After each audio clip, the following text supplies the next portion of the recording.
On est choqué, on pleure un petit peu, on ne sait pas comment réagir. C'était énorme, ça s'effondrait, ça mourait juste devant nous, c'était terrible.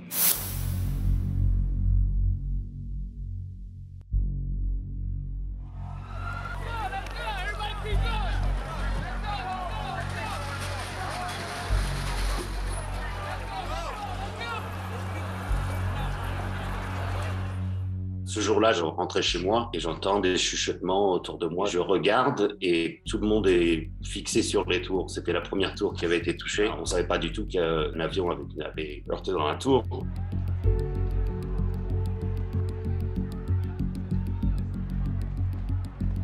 Je descends du bus et là j'entends un énorme bruit. Quand je regarde, je vois une explosion sur la deuxième tour. Donc, je suis monté dans ma boîte, donc on a pu monter sur le toit en fait. Et là on a vu donc les deux tours brûler, on a vu que la ville commençait à s'arrêter, que les gens, enfin la circulation commençait à s'arrêter, que les pompiers ont des bruits de sirène dans tous les sens. En sortant de la station de métro là où j'habitais, je vois la deuxième tour en feu.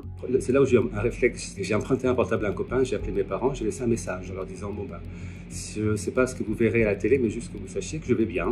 Je rentre rapidement chez moi pour mettre la télévision, pour voir ce qui arrive et machin. Je suis resté fixé devant la télé tout le reste de la journée. Quand la première tour est tombée, j'y croyais pas. Je suis allé juste à la fenêtre de ma chambre pour regarder.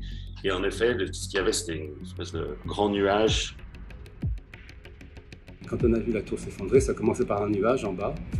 Et après, majestueusement quasiment, on peut dire, au ralenti, elle est tombée verticalement sur elle-même et s'est effondrée. C'était énorme, ça s'effondrait, ça mourait juste devant nous, c'était terrible. Et aussi, on a vu des choses tomber, qui gigotaient.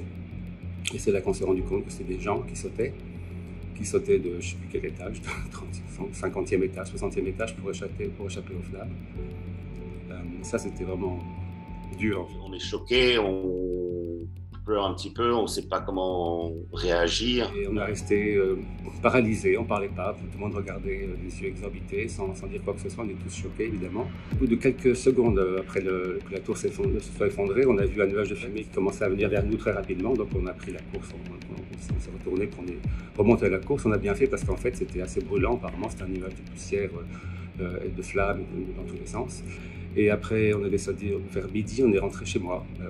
Un petit groupe de 5-6 personnes, et c'est là à la télé qu'on a appris qu'il y avait eu des attaques. C'est là où on a pris vraiment conscience de ce qui s'était passé. La fumée sortait de tous les buildings. Dans la rue où j'habitais, je ne voyais même pas les maisons en face de chez moi. Et il y avait des petits bouts de papier qui volaient dans l'air, dans la fumée.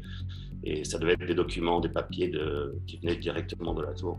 La fumée qui venait du World Trade Center passait juste au-dessus de chez nous, et je dormais dans la fumée avec un foulard sur la tête pour éviter de saleter. Tout le monde redoutait un petit peu s'il y aurait plus d'attaques, un peu comme la pandémie maintenant, tout le monde restait chez eux, les gens avaient peur de prendre le métro. Je me suis rendu compte que j'avais été traumatisé par l'événement, encore plus que ce que je pensais. En fait, je me suis rendu compte, après ça, que je ne pouvais plus monter dans les grands immeubles. Je crois que ça fait 2-3 ans que je peux seulement.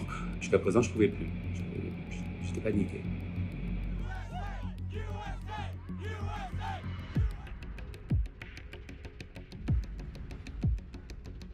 Le pays est tellement divisé et fracturé que de regarder un moment où on était tous solidaires et tous ensemble et quoi que ce soit, je veux dire, ça paraît une autre époque, un autre pays qui n'existe plus.